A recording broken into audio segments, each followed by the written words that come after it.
Welcome to Nallaseiringappa. இன்னைக்கு நம்ம எபிசோட்ல வந்து என்ன பார்க்க போறோம் அப்படின்னா ஒரு இன்ஸ்டன்ட்டா வந்து ஜிலேபி எப்படி செய்யறது அப்படின்றத பார்க்கலாம். ஃபர்ஸ்ட் வந்து நான் அதுக்கு தேவையான பொருட்கள் வந்து என்னென்ன அப்படின்றத வந்து சொல்லிடுறேன். அதுவும் இல்லாமல் ரெண்டு மெத்தடோட ரெசிபிஸ் வந்து நான் உங்களுக்கு சொல்கிறேன். எப்படி இன்ஸ்டண்ட்டாக பண்ணலாம், எப்படி வந்து ஃபெர்மெண்ட் பண்ணி பண்ணலான்னு. மைதா வந்து 125 கிராமு, 3 ஸ்பூன் வந்து கார்ன்ஃப்ளாரு, தயிர் வந்து 120 ml, சர்க்கரை வந்து பாகு காய்ச்சறதுக்காக, பேக்கிங் பவுடர் வந்து 1/4 ஸ்பூன் வந்து எடுத்து வச்சுருக்கேன்.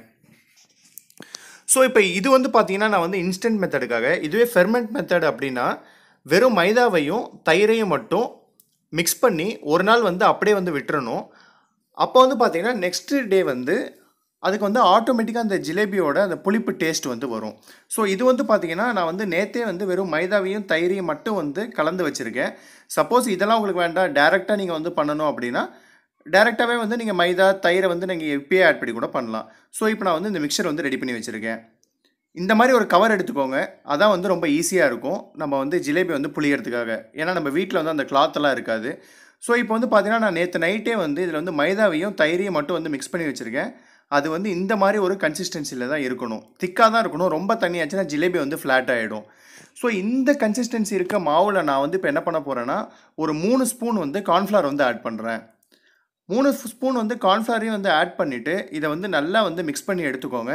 இது கூடவே வந்து பார்த்தீங்கன்னா ஒரு 1/4 ஸ்பூன் வந்து பேக்கிங் பவுடர், அதாவது நீங்கள் வந்து இதை முன்னாடி நாளே வந்து ரெடி பண்ணி வச்சுருந்தீங்க அப்படின்னா 1/4 ஸ்பூன் வந்து பேக்கிங் பவுடர் போட்டால் போதும். இல்லை இப்போ நீங்கள் இன்ஸ்டண்ட்டாக பண்ணுறீங்கன்னா ஒரு 1/2 ஸ்பூன் வந்து பேக்கிங் பவுடர் போட்டுக்கோங்க. அப்போ தான் வந்து கரெக்டாக இருக்கும். ஸோ இந்த திக்னஸ் வந்து ரொம்ப அதிகமாக இருக்குது, அதனால் நான் கொஞ்சமாக வந்து தண்ணி ஊற்றி இதை வந்து மிக்ஸ் பண்ணிக்கிறேன். திக்னஸ் வந்து பாருங்கள் இந்த மாதிரி இருக்கணும். ஸோ இதில் நான் வந்து கொஞ்சம் கூட வந்து கலர் ஆட் பண்ணல. நான் இதில் வெறும் வந்து ஹல்தி பவுடர் மட்டுமே வந்து போட்டு, ஹல்தினா வந்து டர்மரிக் பவுடர் நான் வந்து ஆட் பண்ணி இதை வந்து நான் கலர் ஆக்கியிருக்கேன். நீங்கள் வந்து நினைக்க வேணாம் அதில் வந்து ஹல்தி பவுடரோட ஸ்மெல் வருமோ அப்படின்னு. சுத்தமாக வந்து வராது குக் ஆனதுக்கப்புறமா. ஸோ இப்போ நம்ம வந்து சுகர் சிரப் வந்து எப்படி பண்ணுறது அப்படின்றத பார்த்துடலாம். இதில் வந்து பார்த்தீங்கன்னா நான் வந்து 1 கப்பு வந்து சுகரை வந்து போட்டிருக்கேன். அதுக்கு வந்து பார்த்தீங்கன்னா ஒரே 1 கப்பு வந்து தண்ணி ஊற்றுறேன். ஈக்குவல் ரேஷியோவில் சுகரும் தண்ணியும்.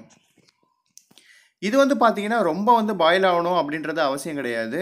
கொஞ்சம் வந்து மெல்ட் ஆனாலே போதும். ஸோ இப்போ நம்ம வந்து சுகர் சிரப்பை வந்து நல்லா வந்து மெல்ட் பண்ணிக்கலாம்.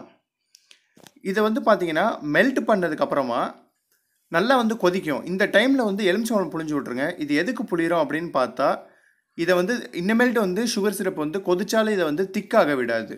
ஸோ அதை வந்து புளிஞ்சுக்கிறோம். ஸோ இந்த மாதிரி டைமில் வந்து இதில் கொஞ்சமாக வந்து குங்குமப்பூவும் ஃப்ளேவருக்காக கொஞ்சம் வந்து ஏலக்காவும் போட்டு இதை நல்லா வந்து மிக்ஸ் பண்ணிக்கலாம். அந்த டைம்லே இதில் ரொம்ப கம்மியாக வந்து மஞ்சத்தூள் வந்து இதுலேயும் கொஞ்சம் வந்து சேர்த்துக்கலாம்.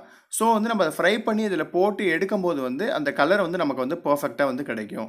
ஸோ இதில் வந்து ஏலக்காவும் போட்டாச்சு. கொஞ்சமாக வந்து நான் மஞ்சத்தூளும் வந்து போட்டிருக்கேன். அதுவும் இல்லாமல் வந்து இந்த சாஃப்ரானோட ஆட்டோமேட்டிக் வந்து கலர் வந்து வரும். ஸோ வந்து ஜிலேபி வந்து ரொம்பவே வந்து பர்ஃபெக்டாக இருக்கும். ஸோ இப்போ நம்ம பாகு வந்து ரெடி ஆகிடுச்சு. இதை நம்ம வந்து ஆஃப் பண்ணி வச்சிடலாம். ஏன்னா ரொம்பவும் வந்து திக்காச்சுன்னா வந்து அந்த ஜிலேபி வந்து உள்ளே வந்து அதை வந்து அப்சர்வ் பண்ணாது. ஸோ இதை ரெடி பண்ணதுக்கப்புறம் வந்து பார்த்தீங்கன்னா நம்ம பேட்டர் வந்து பாருங்கள் வெறும் ஹல்தி தான் போட்டிருக்கேன். இதில் சுத்தமாக வந்து நான் கலர் ஆட் பண்ணல. இதை வந்து நல்லா மிக்ஸ் பண்ணி இந்த கன்சிஸ்டன்சி இருக்கணும். கண்டிப்பாக வந்து நம்ம எல்லா வீட்லேயுமே வந்து ஜிலேபி கடாய் வந்து இருக்காது. ஸோ நம்ம நார்மலாக வந்து வீட்டிலே இருக்க ஒரு நான்ஸ்டிக் பேனை வந்து எடுத்துக்கலாம். அதில் ஒரு 1/4 மட்டும் ஆயில் ஊற்றிட்டு ஸ்டவ்வை வந்து பற்ற வச்சுடுங்க. ரொம்ப ஸ்லோ ஃப்ளேம்லேயே வைங்க. அந்த டைமில் வந்து பார்த்தீங்கன்னா நம்ம அந்த பேட்டரை வந்து கவரில் எப்படி போடுறது அப்படின்றத பார்த்துக்கலாம். ஒரு கிளாஸ் எடுத்துக்கோங்க. அதில் வந்து இந்த மாதிரி கவரை வந்து இன்சர்ட் பண்ணிக்கோங்க. உங்கள்கிட்ட வந்து ஜிப்லாக் கவர் தான் இருக்கணும்னு அவசியம் இல்லை. ஆயில் கவர், பால் கவர் என்ன வேணாலும் நீங்கள் எடுத்துக்கலாம். அதில் நம்ம வந்து பேட்டர் வந்து போட்டுக்கலாம். உங்களால் கையில் வந்து எவ்வளோ பிடிக்க முடியுமோ அவ்வளோ பேட்டர் மட்டும் ஊற்றினா போதும். இப்போ வந்து பார்த்தீங்கன்னா நான் ஒரு 1/4 தான் வந்து ஊற்றிருக்கேன். ஸோ நம்ம ஆயில் வந்து ஹீட் ஆகிடுச்சு. நான் அந்த சிசரால் வந்து கார்னரை வந்து கட் பண்ணிக்கிறேன். கொஞ்சம் பெருசாகவே கட் பண்ணிக்கோங்க. இப்போ வந்து ஆயில் வந்து கரெக்டான வந்து ஸ்டேஜ் வந்து வந்துருச்சு. இந்த டைம் நம்ம வந்து ஜிலேபி வந்து புளியலாம். இந்த மாதிரி ரவுண்ட் பண்ணுங்கள். இல்லை உங்களுக்கு வந்து ஏதாவது ஷேப் வேணுன்னா அந்த மாதிரி ஷேப்புக்கு வந்து நீங்கள் வந்து பண்ணிக்கலாம். ஸோ இது வந்து நம்ம நார்மலாகவே வந்து இந்த ஷேப் தான் வந்து நம்ம எல்லா கடையிலையுமே வந்து கிடைக்கும். இதை வந்து ரொம்பவே வந்து ஒரு பர்ஃபெக்டாகவே வந்து கிரன்ச்சி ஜிலேபி வந்து கிடைக்கும். இது மட்டும் இல்லாமல் என்கிட்ட வந்து இன்னொரு ரெசிபியும் இருக்குது. எல்லாமே வந்து நான் ட்ரை பண்ண ரெசிபி தான் வந்து உங்களுக்கு சொல்கிறேன். நம்மளோட இட்லி இல்லைனா வந்து தோசை பேட்டர், அதில் வந்து 1 ஸ்பூன் வந்து மைதாவும் 1.5 ஸ்பூன் வந்து கார்ன்ஃப்ளவரும் ஒரு 1/4 ஸ்பூன் வந்து பேக்கிங் பவுடரும் போட்டு இதே கன்சிஸ்டன்சிக்கு வந்து மிக்ஸ் பண்ணி ஜிலேபி போட்டிங்கனாலும் ரொம்பவே வந்து சுவையாக நமக்கு வந்து ஜிலேபி வந்து கிடைக்கும். இப்போ வந்து பார்த்திங்கன்னா நான் சுகர் சிரப்பில் வந்து ஒரு 1.5 நிமிஷம் வந்து ஊற வச்சு இந்த மாதிரி வந்து எடுத்து வச்சுக்கிறேன். ஸோ ஈஸியாக இப்போ நம்ம வந்து வீட்லேயே வந்து ஜிலேபி வந்து செய்ய முடியும். 3 விதமான ஜிலேபி மிக்சர்ஸில் வந்து ஜிலேபி எப்படி பண்ணுறது அதோட இன்க்ரீடியன்ஸ் எல்லாமே நான் டிஸ்கிரிப்ஷனில் கொடுத்துருக்கேன். நீங்கள் அதையும் வேணாலும் செக் பண்ணிக்கலாம். உங்களுக்கு வீடியோ பிடிச்சிருந்ததுன்னா ஷேர் பண்ணுங்கள், லைக் பண்ணுங்கள், சப்ஸ்கிரைப் பண்ணுங்கள், ட்ரை பண்ணுங்கள். நல்லா செய்றீங்க.